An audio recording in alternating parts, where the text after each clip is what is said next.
नमस्कार, धर्मयान के दर्शकों का एक बार फिर से स्वागत है। मैं हूं आपके साथ कविता राणा।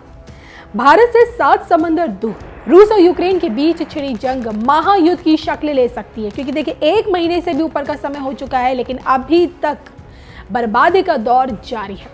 नाटो विवाद ने आग में घी डालने का ऐसा काम किया कि इस वक्त समूचा यूक्रेन युद्ध की आग में जल रहा है। रूस द्वारा यूक्रेन पर हमला जारी है। यूक्रेन की राजधानी कीव से लेकर देखिए तमाम रिहायशी इलाकों में रूसी सेना द्वारा मिसाइलें दागी जा रही हैं, टैंकों द्वारा बमबारी की जा रही है, हवाई हमलों से शहर के शहर उजाड़ दिए गए हैं और बड़ी बड़ी इमारतें नस्तनाबूद कर दी गई हैं। और देखिए ना, इन सब के बीच मासूम लोगों की मौत और खुद की जान बचाने के लिए दूसरे देशों में शरण ले रहे यूक्रेन के नागरिक। जंग की इस चिंगारी से अगर यूक्रेन दिन पर दिन तबाह हो रहा है, तो वहीं रूस को भी देखिए कम नुकसान नहीं हो रहा है। सैंक्शंस की मार झेल रहे रूस के सैनिक से लेकर कमांडर मारे गए हैं। इस महायुद्ध में देखिए इधर रूस खड़ा है तो उधर यूक्रेन अड़ा है, और ऐसे में सबसे बड़ा सवाल यह है कि आखिर मौत का ये मंजर कब खत्म होगा। युद्ध की ये भयावह तस्वीरें कब आनी बंद होंगी और कब खत्म होगा रूस और यूक्रेन के बीच का चल रहा ये महायुद्ध। और इसी को लेकर देखिए अब जाके रूसी राष्ट्रपति व्लादिमीर पुतिन की बड़ी भविष्यवाणी सामने आई है। जी हाँ, हम उन्हीं व्लादिमीर पुतिन की बात कर रहे हैं, जिनका मकसद ही यूक्रेन पर कब्जा करना है। और इस वक्त पुतिन अमेरिका समेत तमाम यूरोपीय देशों की सिरदर्दी बने हुए हैं।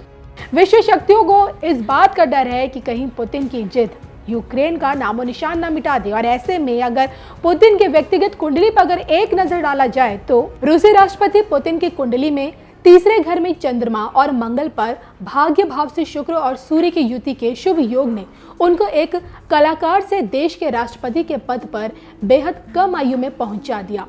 चंद्रमा की महादशा में वर्तमान में अष्टम भाव के स्वामी गुरु की अंतर्दशा यूक्रेन के राष्ट्रपति की कुंडली में अशुभ है, क्योंकि गुरु दूसरे घर में शत्रु राशि मिथुन में होकर मारक तत्व लेकर उनकी सुरक्षा को बड़ा खतरा दिखा रहा है।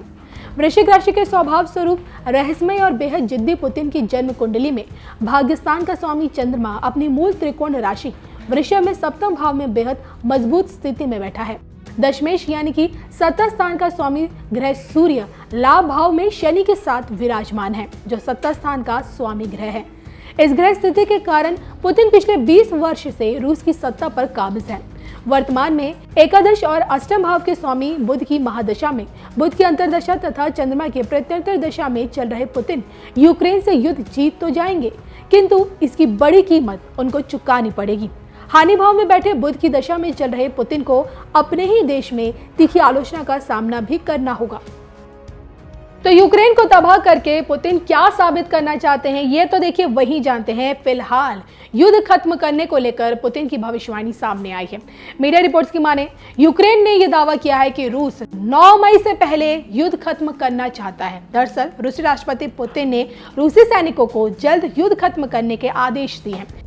यूक्रेनी सेना के जनरल स्टॉक ने यह दावा किया है कि रूसी सैनिकों को आदेश दिया गया है कि किसी भी परिस्थिति में युद्ध 9 मई से पहले खत्म हो जाना चाहिए। और ऐसे में सवाल ये उठता है कि आखिर पुतिन ने युद्ध खत्म करने की तारीख 9 मई ही क्यों चुनी है। तो 9 मई की तारीख से रूस का एक गहरा रिश्ता है, और इसी दिन देखिए दूसरे विश्व युद्ध के दौरान नाजी जर्मनी ने सरेंडर किया था, और जिसके चलते रूस में इसी दिन हर साल विक्ट्री परेड का आयोजन होता है। इसी दिन दूसरे विश्व युद्ध के दौरान देखिए अमेरिका, ब्रिटेन, तत्कालीन सोवियत संघ के सामने जर्मनी की सेना ने अपने हथियार डाल दिए थे। और जिस समय जर्मनी की सेना सरेंडर के शर्तों पर हस्ताक्षर कर रही थी, तब जर्मनी में देखिए 8 मई की तारीख थी, लेकिन रूस में तब 9 मई की तारीख लग चुकी। और इसी वजह से 1945 के बाद रूस में विक्ट्री परेड का आयोजन किया जाने लगा। तो 1945 से रूस में ये विक्ट्री परेड होने लगी है। और कहा यह जा रहा है कि पुतिन 1945 में जर्मनी के खिलाफ रूस को मिली उस जीत को 2022 में जिंदा रखना चाहते हैं, और रूसी सेना अपना काम बस 9 मई से पहले निपटा ले। पुतिन यही चाहते हैं, यानी कि रूस यूक्रेन का युद्ध 9 मई से पहले ही खत्म हो सकता है। और इसको लेकर देखिए आप लोग क्या सोचते हैं, आप लोगों की क्या राय, खासकर व्लादिमीर पुतिन को लेकर प्लीज कमेंट करके जरूर बताइएगा। हमें नए भारत में नई दृष्टि के साथ ही आगे बढ़ना है।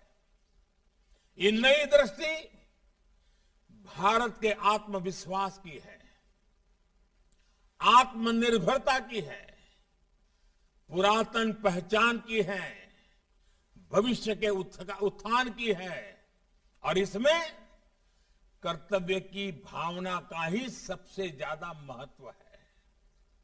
हम आज अपने कर्तव्यों का जितनी निष्ठा से पालन करेंगे, हमारे प्रयासों में जितनी पराकाष्ठा होगी, देश का भविष्य उतना ही भव्य होगा।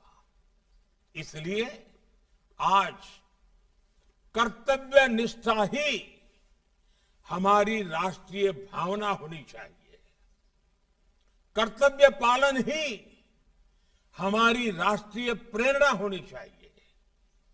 कर्तव्य ही भारत का राष्ट्रीय चरित्र होना चाहिए। और ये कर्तव्य है क्या?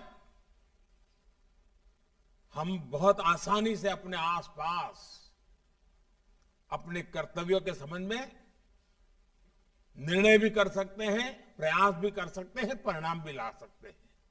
जब हम सड़कों पर चलते हुए, ट्रेनों में, बस अड्डों पर, गलियों में, बाजारों में गंदगी नहीं फैलाते, स्वच्छता का ध्यान रखते हैं, तो हम अपने कर्तव्य का पालन करते हैं। समय पर वैक्सीनेशन कराना, जल संरक्षण में योगदान देना, पर्यावरण बचाने में मदद करना भी कर्तव्य पालन का ही तो एक उदाहरण है। जब हम डिजिटल पेमेंट करते हैं, दूसरों को इसके प्रति जागरूक करते हैं, उनको ट्रेन करते हैं, तो वो भी अपने कर्तव्य का पालन करते हैं। जब हम कोई स्थानीय उत्पाद खरीदते हैं, वोकल फॉर लोकल होते हैं, तब भी हम अपने कर्तव्य का पालन करते हैं। जब हम आत्मनिर्भर भारत अभियान को गति देते हैं, तो अपने कर्तव्य का पालन करते हैं। मुझे इस बात की भी खुशी है कि आज ही भारत ने $400 बिलियन यानी 30 लाख करोड़ रुपए के प्रोडक्ट्स के एक्सपोर्ट का नया रिकॉर्ड बनाया है। भारत का बढ़ता हुआ एक्सपोर्ट हमारी इंडस्ट्री की शक्ति, हमारे एमएसएमईज, हमारी मैन्युफैक्चरिंग क्षमता